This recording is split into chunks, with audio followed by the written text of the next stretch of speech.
Assalamualaikum warahmatullahi wabarakatuh.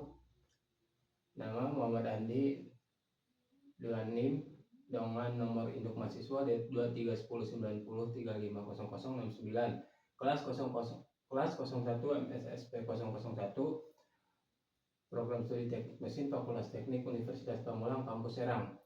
Dan ini saya membuat video bertujuan untuk memenuhi tugas mata kuliah pendidikan agama Islam dengan materi pengertian akhlak. Dosen pengampu itu Bapak Ubaidillah, SPD, MMPD. Langsung saja ke materinya, yaitu pengertian akhlak. Apa itu akhlak?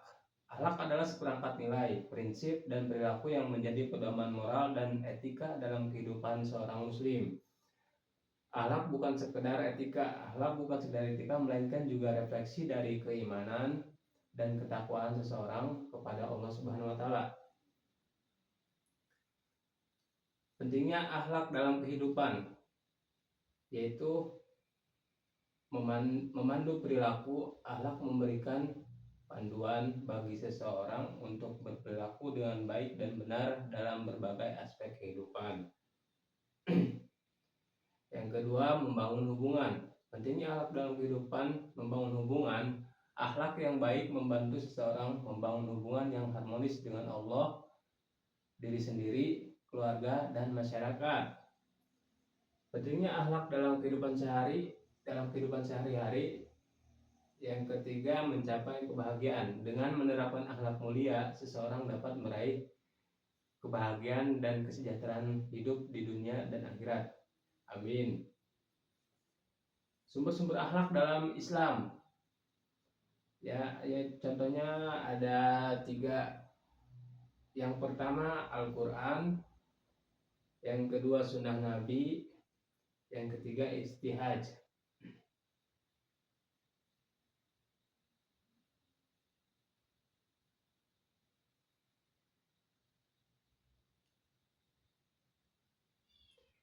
Poin pertama, sumber-sumber akhlak dalam Islam itu Al-Quran. Al-Quran adalah sumber utama ajaran akhlak dalam Islam. Di dalamnya terdapat banyak petunjuk dan teladan.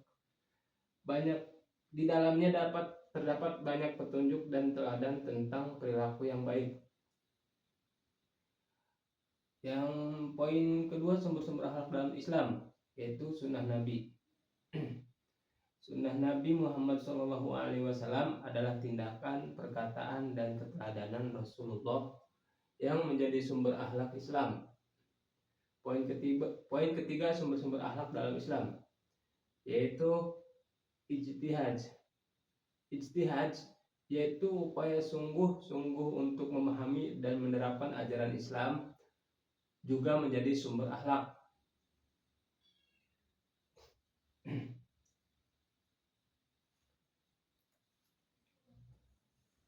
Akhlak terhadap Allah Subhanahu wa taala.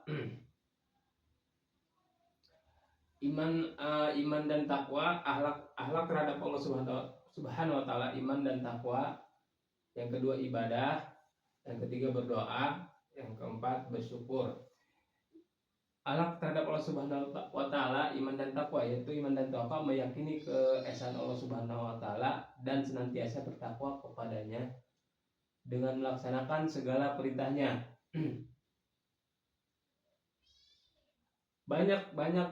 Contohnya banyak cara yang dapat dilakukan dalam berakhlak kepada Allah, seperti banyak diungkapkan dalam Al-Quran, diantaranya Quran Surat An-Nisa ayat 116 juz ke-4. Innallaha la yaghfiru an yushraka bihi wa yaghfiru ma duna dzalika liman yasha wa man yushraka billahi faqad dhalla dhalalan ba'ida. Yang artinya sesungguhnya Allah tidak mengampuni dosa mempersekutukan dengan Dia, dan Dia mengampuni dosa yang selain syirik bagi siapa yang dikehendakinya. Barang siapa yang mempersekutunya dengan Allah, maka sesungguhnya ia telah tersesat sejauh-jauhnya. Poin kedua, akhlak terhadap Allah Subhanahu wa taala yaitu ibadah. Ibadah melaksanakan segala bentuk ibadah seperti sholat, contohnya sholat, puasa, zakat, dan lain-lain masih banyak, yaitu dengan bertekadkan dengan ikhlas dan khusyuk.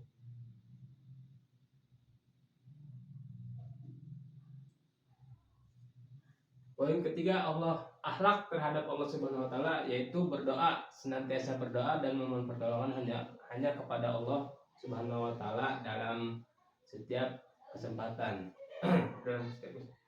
berdoa senantiasa memohon pertolongan hanya kepada Allah Subhanahu wa taala, hanya kepada Allah Subhanahu wa taala, bukan ke yang lain. Poin keempat, akhlak terhadap Allah Subhanahu wa taala yaitu bersyukur. Bersyukur menunjukkan rasa syukur atas segala nikmat dan karunia yang telah diberikan Allah Subhanahu wa taala.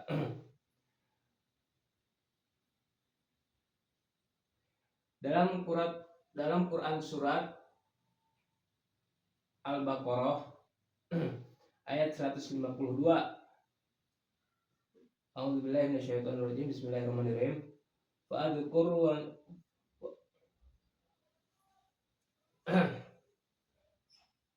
Bersyukur. Quran surat Al-Baqarah ayat 152. A'udzubillahi minasyaitonirrajim. Bismillahirrahmanirrahim. Fadhkuruni adzkurukum washkuruli wala takfurun. Yang artinya, karena itu ingatlah kamu kepadaku, niscaya aku ingat kepadamu, dan bersyukurlah kepadaku, dan janganlah kamu mengingkari nikmatku.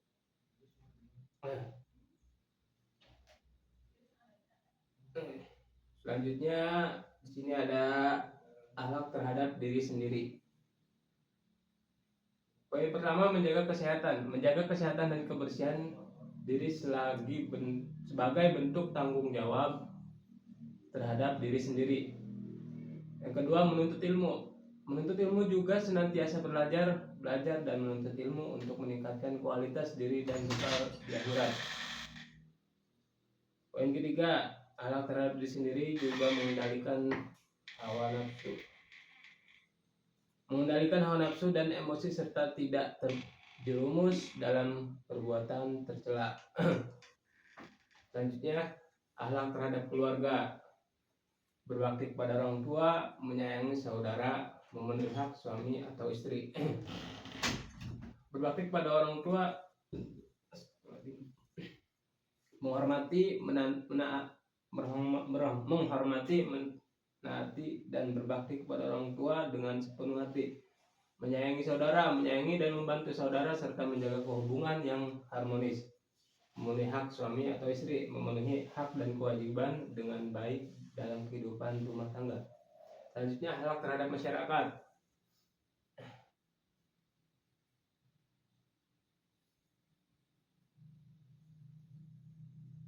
Akhlak terhadap masyarakat, yang pertama saling menghormati, yang kedua tolong menolong, yang ketiga toleransi. Poin pertama, akhlak terhadap masyarakat, saling menghormati, yaitu menghormati hak-hak orang lain dan menjaga kerukunan dalam bermasyarakat. Poin kedua, tolong menolong, saling membantu dan peduli terhadap sesama, terutama yang membutuhkannya. Poin ketiga, akhlak terhadap masyarakat, yaitu toleransi. Toleransi, menghargai perbedaan dan hidup berdampingan dengan rukun dan damai.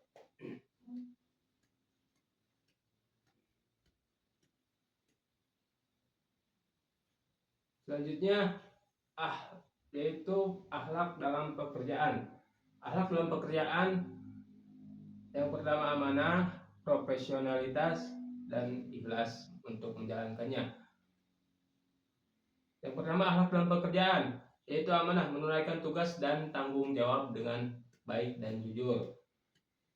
Yang kedua, profesionalitas, bekerja secara kompeten, disiplin, dan berintegritas. Yang ketiga, ikhlas.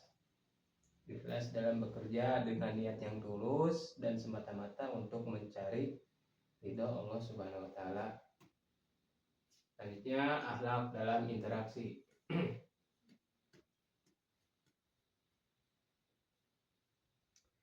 Akhlak dalam interaksi sosial. Bertutur kata baik, bersikap rendah hati, saling memaafkan. Akhlak dalam interaksi sosial. Bertutur kata baik, berbicara dengan sopan, lemah, lembut, dan tidak menyakiti hati orang lain. Yang kedua, bersikap rendah hati, tidak sombong, arogan, atau memandang rendah orang lain. Yang ketiga, saling memaafkan.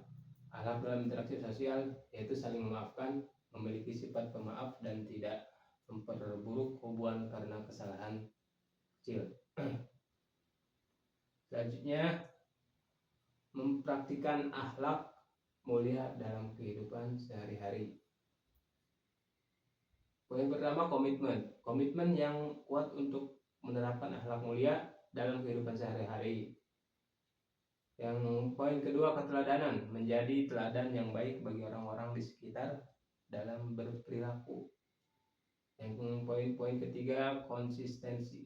Konsistensi dalam menjaga dan mengamalkan akhlak mulia dalam segala sosial.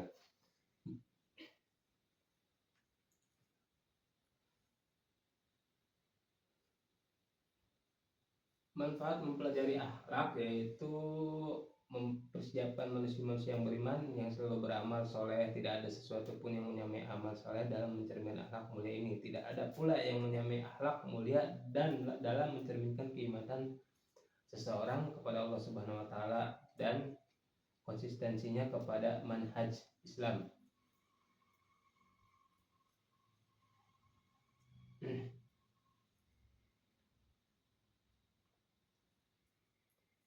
Manfaat mempelajari akhlak Islam juga mempersiapkan insan beriman dan soleh yang menjalani kehidupan sesuai dengan ajaran Islam, yaitu melaksanakan apa yang diperintahkan agama dengan meninggalkan apa yang diharamkan, menikmati hal yang baik dan dibolehkan serta menjauhi segala sesuatu yang dilarang.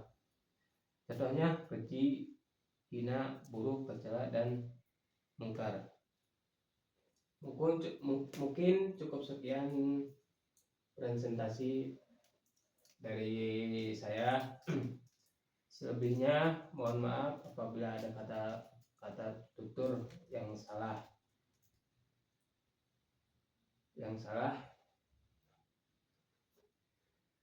mohon dimaafkan. Wabillahi taufiq wal hidayah. Wassalamualaikum